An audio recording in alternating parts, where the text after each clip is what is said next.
Pronto. Olá, pessoal. Na aula de hoje, nós vamos começar a trabalhar o tema da descrição do programa ou do projeto, na avaliação da descrição do projeto e na avaliação da explicação do problema.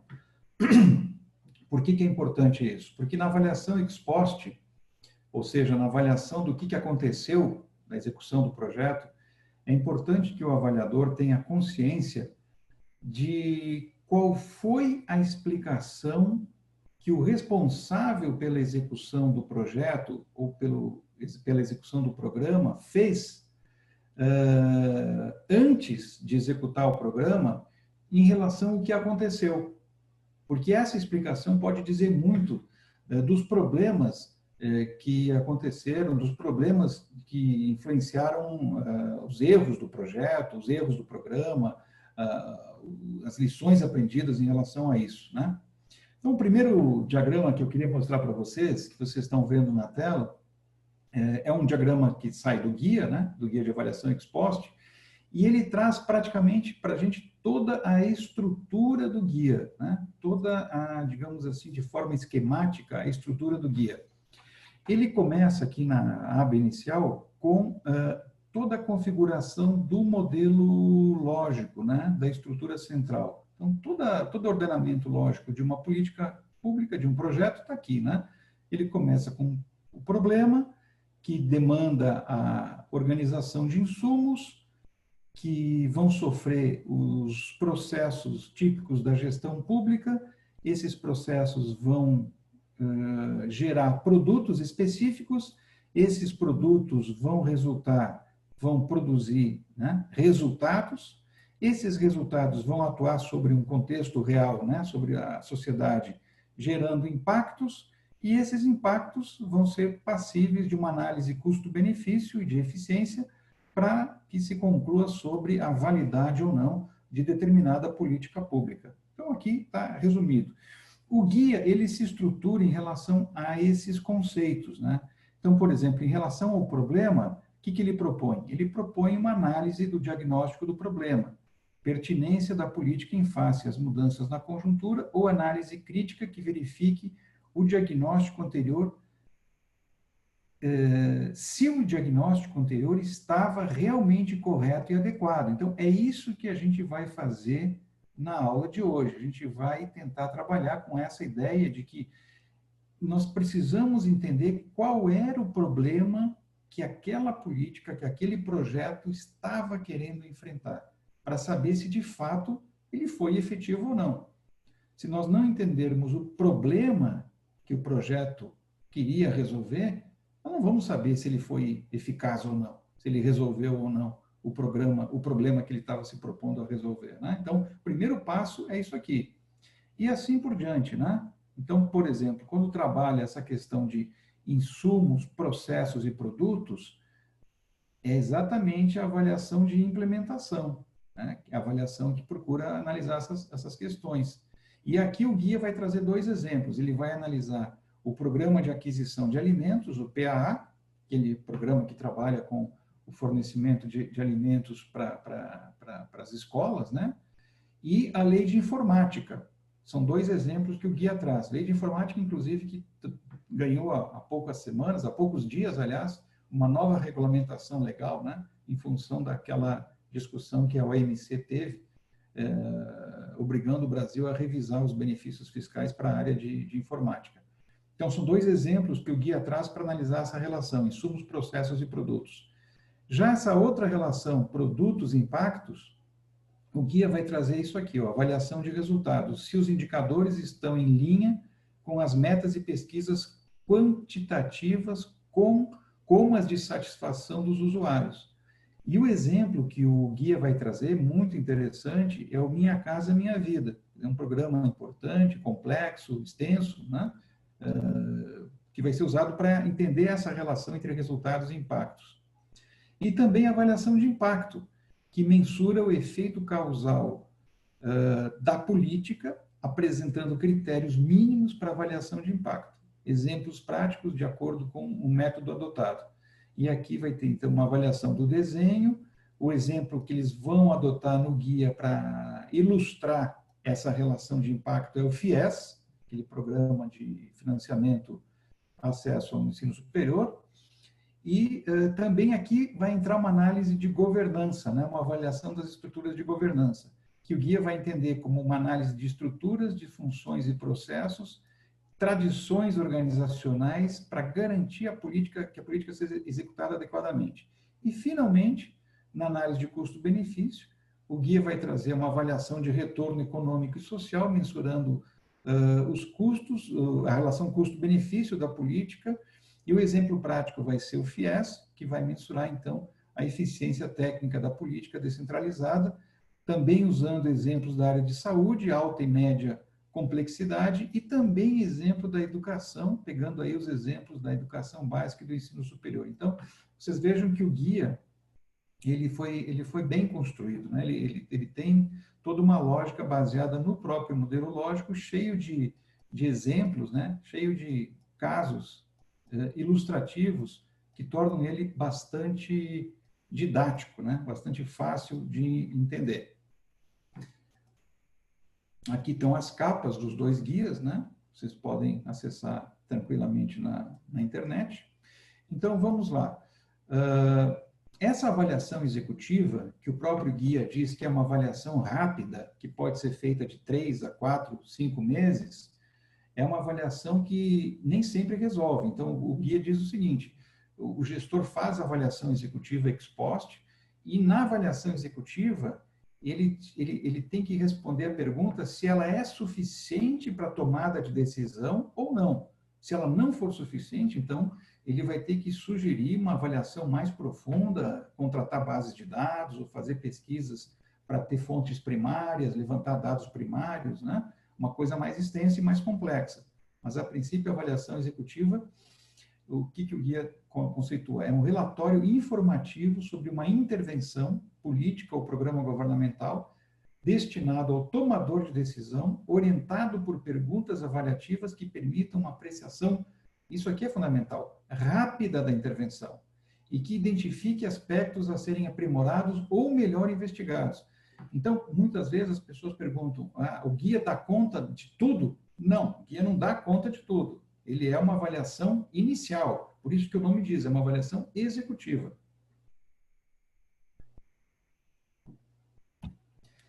A referência básica, então, vai ser esse trabalho da Casa Civil, e o modelo do relatório do guia, o modelo de avaliação é um relatório que o guia propõe lá, como a gente já viu e está colocado lá no final do guia.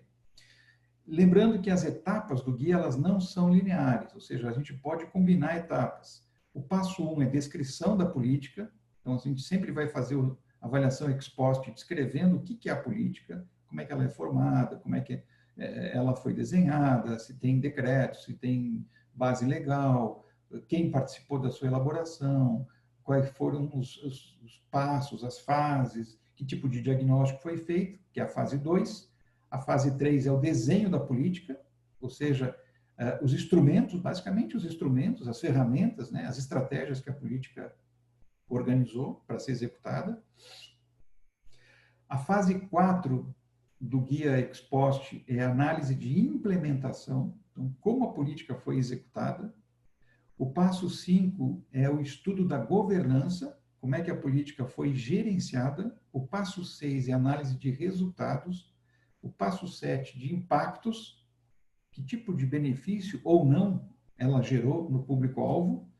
O passo 8 é a análise da execução orçamentária, de que forma o orçamento foi gasto na execução da política e nas várias modalidades de execução do orçamento, incluindo subsídios, por exemplo, que muitas vezes são mal analisados nas políticas, né?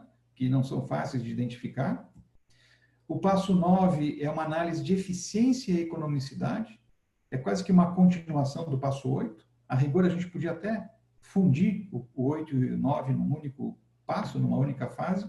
E o 10 é um passo muito singelo, vocês vão ver, de recomendações gerais. Então, o relatório fecha com essas recomendações gerais. Então, são os 10 passos do guia de avaliação ex post, ok? Vamos começar com o passo 1, que é o centro da aula de hoje, né? O que é o passo 1? O passo 1 é descrição geral da política e do programa. Ele coloca essas questões básicas. Então, sempre terá um checklist que vocês, inclusive, vão trabalhar na hora de produzir o relatório.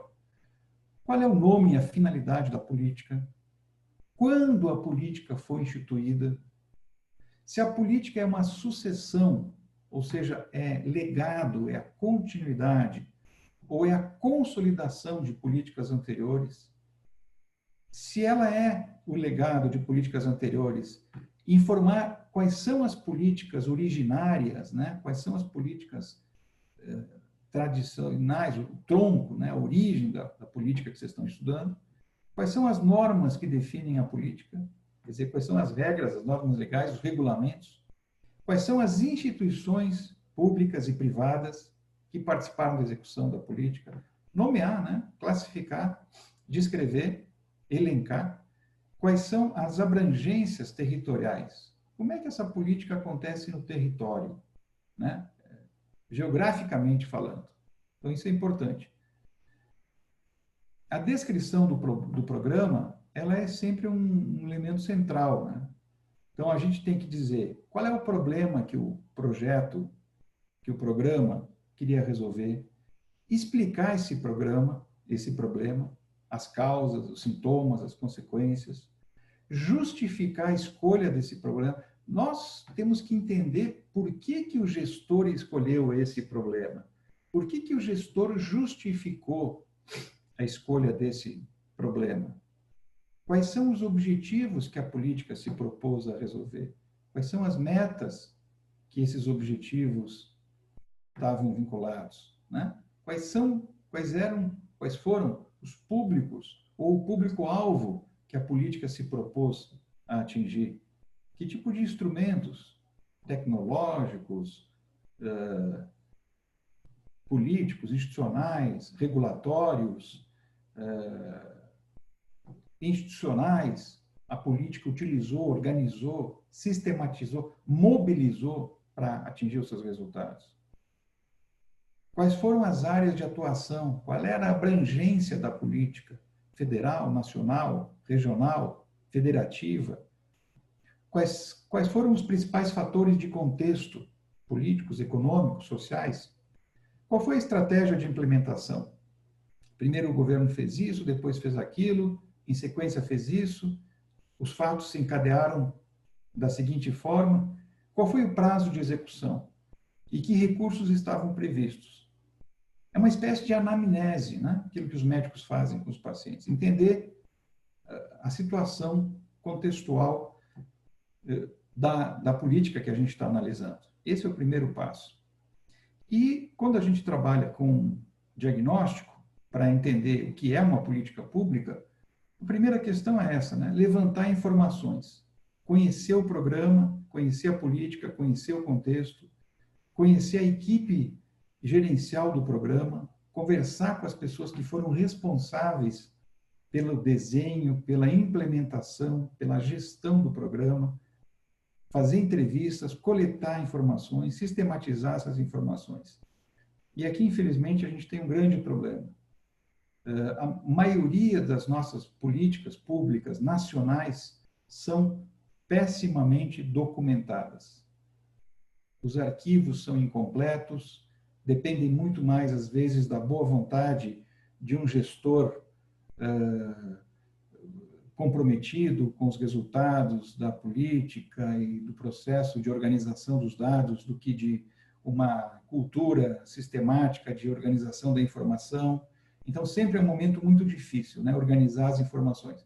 O Brasil, especialmente o governo federal, tem avançado muito nisso, inclusive com dados abertos, com transparência, né, mas sempre é um momento delicado. As fontes que o guia recomenda de busca dessas informações são aquelas que a gente conhece, né? São, inclusive, parte do nosso bom senso. Buscar nas normas, na legislação, buscar em documentos do programa, buscar na literatura sobre o programa. Muitos programas e políticas sociais, por exemplo, são objeto de mestrado, doutorado, pesquisa acadêmicas, né? buscar avaliações anteriores, muitas políticas já conhecidas já sofreram inúmeras avaliações, a gente pode usar essas avaliações para, a partir delas, construir novos conhecimentos, né? Entrevistas, eu sempre acho que as entrevistas são muito úteis, especialmente na fase inicial da avaliação ex post, como essa etapa, porque elas indicam os dados e dão as pistas por onde a gente vai prosseguir no processo de avaliação, onde estão as informações mais críticas, mais importantes. A gente filtra na percepção das pessoas isso, entrevistar tanto os gestores quanto aqueles que implementaram o programa e os beneficiários, as pessoas que sofreram os efeitos do programa, do projeto, né? E buscar bancos de dados. Eventualmente, o programa é bem estruturado e há um banco de dados que pode ser acessado. E hoje é um ferramental estatístico enorme, né? Com programas, inclusive, de acesso gratuito, que permitem manipular, tratar dados, produzir dados, enfim, de uma forma mais ampla possível. O passo 1 é esse, então. É um passo muito rápido, desde que se tenha acesso aos dados. E a gente entra no passo 2, que é o diagnóstico do problema, que equivale ao capítulo 4, na página 104 do guia. Depois vocês aprofundem com mais tranquilidade. E aqui, então, vem as primeiras questões do passo 2, que é o diagnóstico do problema. Vou ler rapidamente e depois a gente vai comentar. Então, o que está colocado aqui? São várias perguntas, né? Quando da criação da política houve a elaboração de um estudo sobre o problema-alvo, não é programa, nem população, é problema-alvo da intervenção? Se não, em quais documentos e registros pode-se encontrar a menção a esse problema?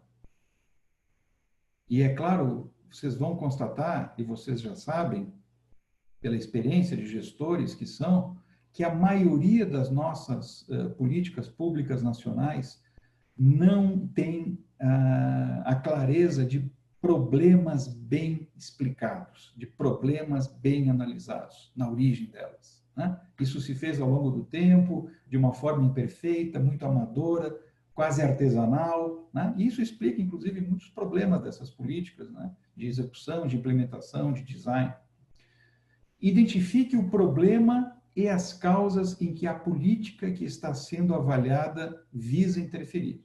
Então, aquilo que a gente vem falando o tempo inteiro. Apresentar a evolução dos indicadores, se possível, desde a sua criação, relacionados ao problema. Não é qualquer indicador, né? Aqui a gente tem que evitar uma espécie de neurose de indicadores, né? Vem muito da hegemonia do Balance Scorecard, né? Tem projetos, tem programas, tem 40, 50, 60 indicadores. Eu, pessoalmente, não gosto muito dessas abordagens. Eu prefiro sempre ter um número mais reduzido de indicadores e uma preocupação muito maior com a utilidade deles, a precisão deles, do que com a quantidade deles, né? Então, aqui, a gente tem que ter cuidado, né? Indicadores relacionados ao problema, que explica a origem daquela política, e as causas escolhidas para serem atacadas. Por meio da política que está sendo avaliada. Então, é importante, a gente vai ter que ir atrás de indicadores relacionados àqueles problemas e aquelas causas dos problemas que a gente identificou. Apresentar hipóteses para a interpretação acerca da evolução dos indicadores relacionados ao problema e às suas causas, que pode ou não estar relacionada aos efeitos da política. Então, aqui a gente vai ter que imaginar, através da informação que a gente acessou, o que o gestor interpretou sobre o problema que ele explicou, identificou e quis resolver através daquele programa que a gente está avaliando. A gente vai ter que quase que reconstruir o raciocínio que o gestor fez quando elaborou esse programa, para poder saber se, de fato, os resultados ex post, né? Essa é a avaliação, os resultados que esse programa gerou estavam ou não de acordo com essas expectativas. E se deu errado, por que deu errado? Quais são os elos que explicam esse fracasso?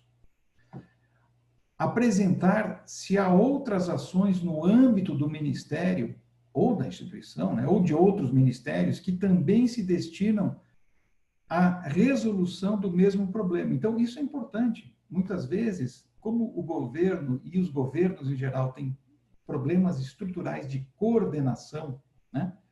Os governos, como têm deficiências crônicas de planejamento, eles, por decorrência disso, têm dificuldade de se coordenarem. Muitos programas, muitos projetos entram em overlapping, né? Entram em processo de sombreamento, de sobreposição. Então, é importante nessa fase de identificar o programa, ou o problema, de identificar a origem do projeto, a origem do programa que a gente está avaliando, saber se não havia concorrência ou sobreposição de outras soluções, de outras iniciativas em relação àquele problema. Quais as diferenças entre essas ações? E a política em avaliação? Há propostas de coordenação entre essas políticas? Né? E se não há, por que que não há? Então, são perguntas complexas, né? São perguntas complexas, não são perguntas simples. Mas é esse o desafio. Se a gente quer entender um programa e por que que ele deu certo ou errado, nós não podemos nos contentar com respostas superficiais, com aparência, né? Então, aqui tem uma frase do Einstein que eu coloquei, né? Se eu tivesse 1 hora para salvar o mundo, eu gastaria 55 minutos definindo o problema e 5 minutos achando a solução, né? Enfatizar essa importância que a gente dá, que a literatura dá na definição de, muitas vezes, mais importante saber fazer a pergunta, né? Saber entender o problema, do que ir direto para suposta, né, imaginária solução que a gente acha que tem. Uma questão ou condição social não é automaticamente um problema público. Como o problema é definido, determina a forma como será atacado. A definição do problema envolve aspectos objetivos e subjetivos. É preciso distinguir entre os sintomas do problema, o que acontece, e as suas causas, por que ele acontece.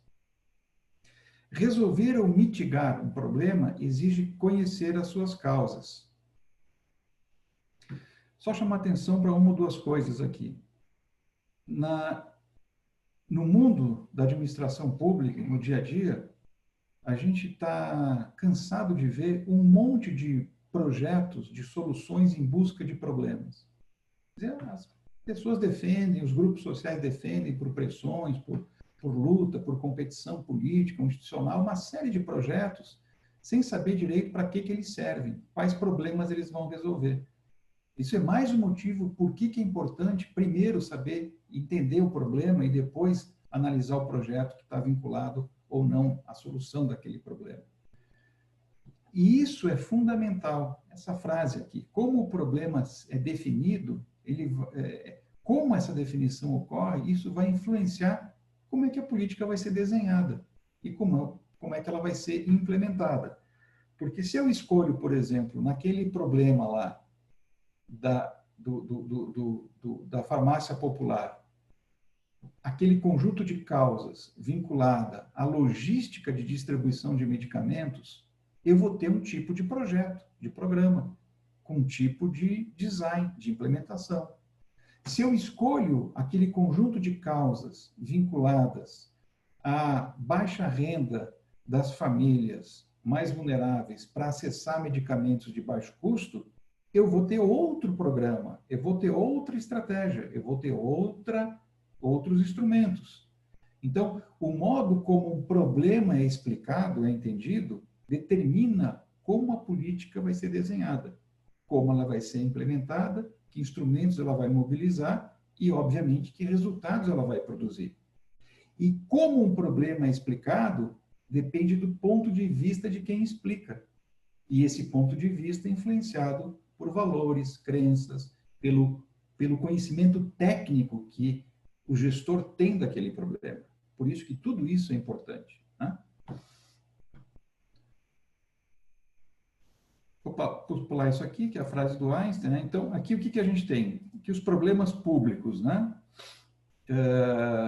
Tem um vídeo do Leonardo Secchi, que é um professor lá de Santa Catarina, que é interessante analisar, depois ele está disponível na bibliografia. Então, o problema público, ele sempre vai ser um componente da realidade, algo que existe no tempo e no espaço, que pertence a um contexto. Geralmente, eu não recomendo, e é equivocado, a gente definir um problema do ponto de vista redacional, né, da escrita, da formulação, como falta de. Né? A gente deve evitar essa formulação, porque geralmente a falta de, quando a gente escreve falta de, a gente está indiretamente escrevendo a falta de uma solução que a gente imagina que não exista ainda, ou que não foi aplicada, e não de fato um problema. Um problema sempre expressa uma condição negativa da realidade, algo que está errado, uma situação de inconformidade, em face do que deveria ser uma discrepância. Um problema sempre para o gestor é algo que está no seu foco de interesse, está na sua agenda.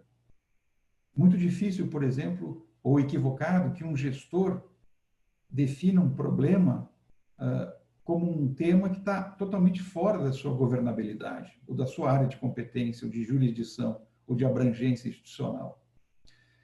E se fizer isso, o projeto derivado da solução desse problema certamente será equivocado, não dará certo. Um problema é algo que quem governa deseja mudar e se dispõe a mobilizar recursos para tanto, tem solução. Então, aqui, de novo, quando o gestor define um problema público para ser objeto de uma política pública, ele coloca nesse debate o tema do propósito. É preciso haver propósito, é preciso haver motivação. O gestor tem que estar motivado a resolvê-lo, né? A enfrentar o problema.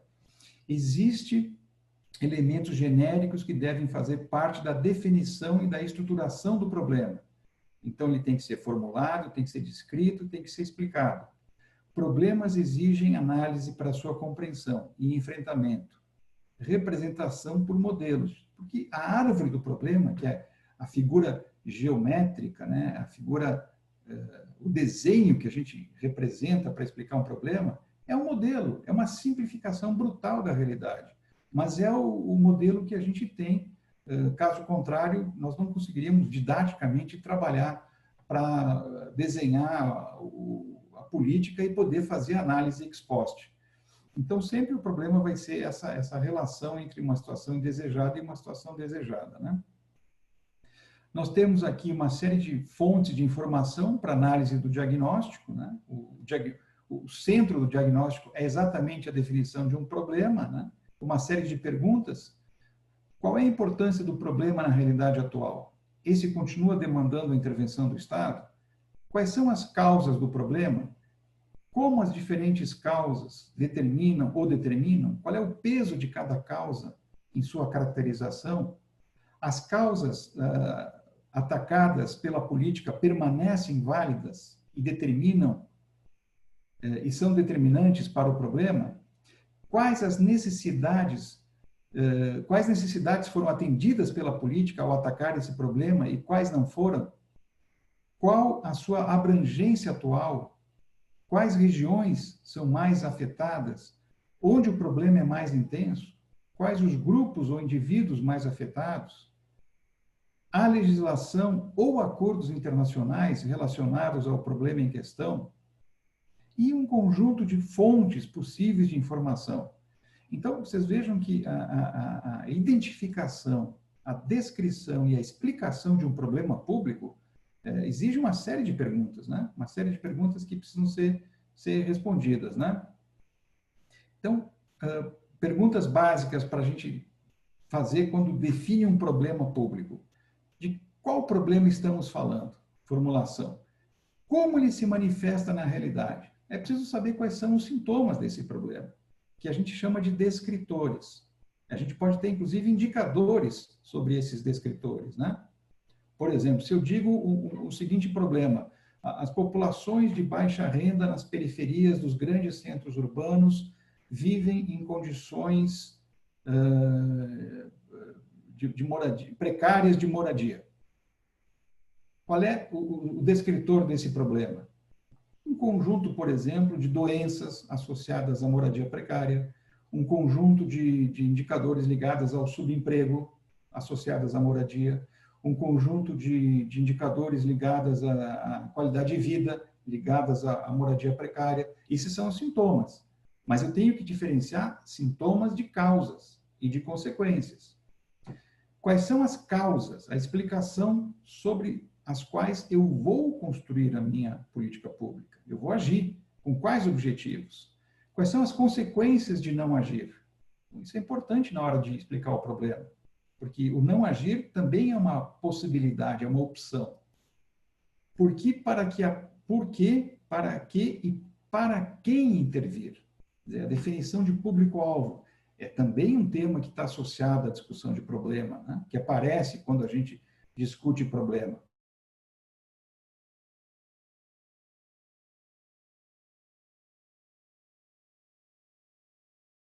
Um problema. Muitas vezes nas oficinas a gente encontra isso, nas oficinas de políticas públicas, né? As pessoas escrevem: qual é o problema? O problema é saúde, é educação. Não, saúde e educação são temas genéricos. Se eu colocasse, bom, a saúde é precária no setor X, isso é um problema, porque a redação, a formulação traz um conteúdo negativo. Não listar objetivos. Por exemplo, mortalidade infantil reduzida pela metade. Isso é um objetivo. O problema é a mortalidade infantil aumentada ou crescente, né?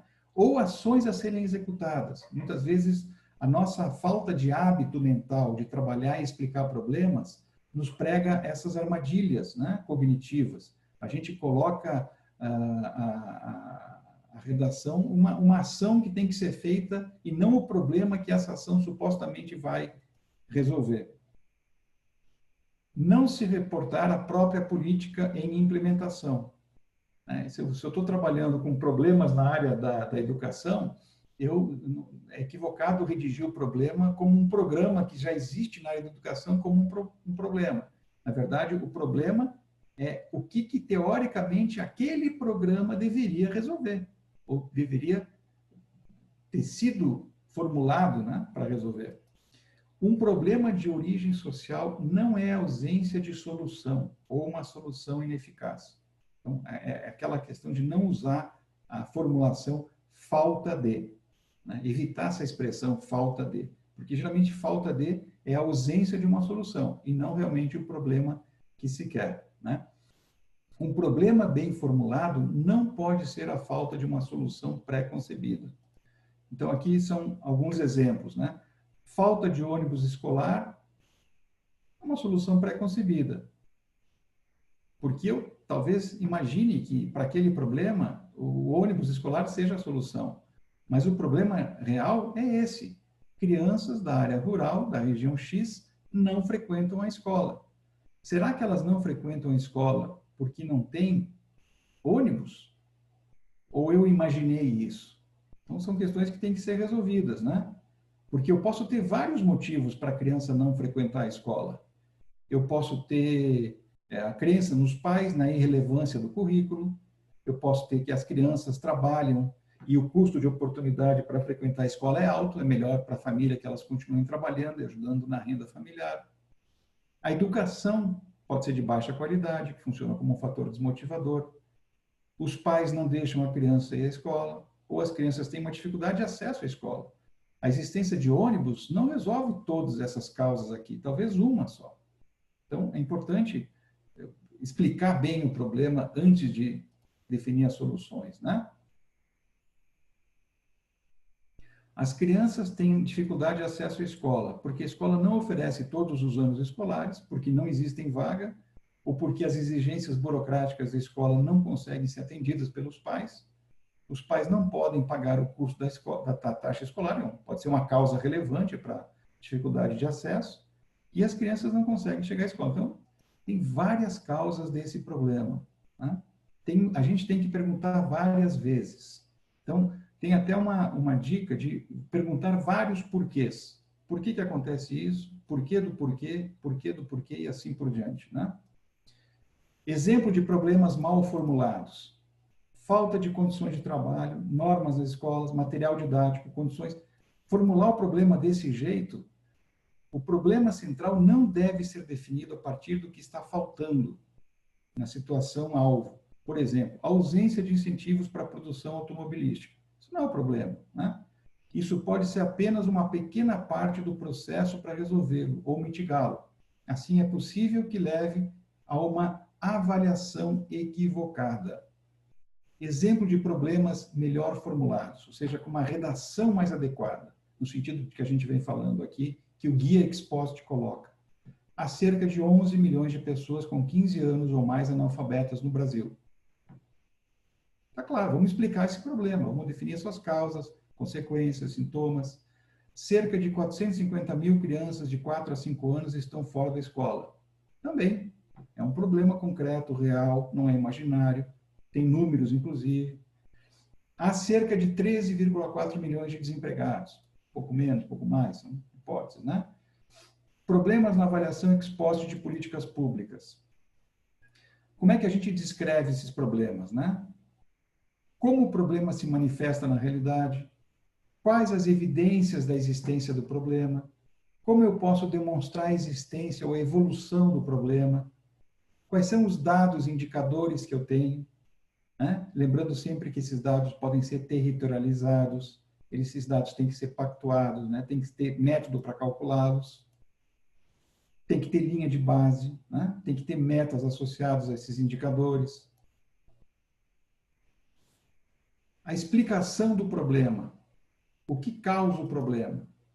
Por que as causas nos interessam? Tipos de causas. Eu posso ter causas que são especulações, eu posso ter causas que são plausíveis, causas críveis, geralmente são aquelas que são mais adequadas, são baseadas em evidências, causas práticas, eu posso atuar sobre elas. Por exemplo, eu não posso declarar um problema excesso de chuvas no inverno, se eu sou o gestor de um Ministério de Desenvolvimento Regional, porque não tenho como atuar sobre o excesso de chuvas. Talvez o problema seja o sistema de mitigação contra as cheias é ineficaz ou é inefetivo. Aí sim, é uma redação que me proporciona uma linha de raciocínio que eu posso explicar causas concretas, críveis, racionais e construir um projeto de política pública. Os problemas públicos, em geral, possuem múltiplas causas interrelacionadas, o que dificulta a análise causal. Então, a regra é perguntar 5 vezes o porquê, do porquê, do porquê, do porquê, do porquê. Parece brincadeira de criança, mas não é. Quer dizer, é para forçar o nosso raciocínio a entender as causas do problema. Então, eu queria terminar a nossa aula hoje aqui, a primeira parte da explicação de problemas, e numa aula seguinte nós vamos trabalhar com mais exemplos disso, porque essa questão da explicação do problema é a base de toda avaliação ex post. Se a gente não entende como o gestor quis explicar o problema que ele se propôs a resolver, a gente não vai entender por que ele chegou aos resultados que ele chegou ou não, ok? Então, leiam a bibliografia, estudem. Obrigado pela atenção de vocês e até a próxima aula.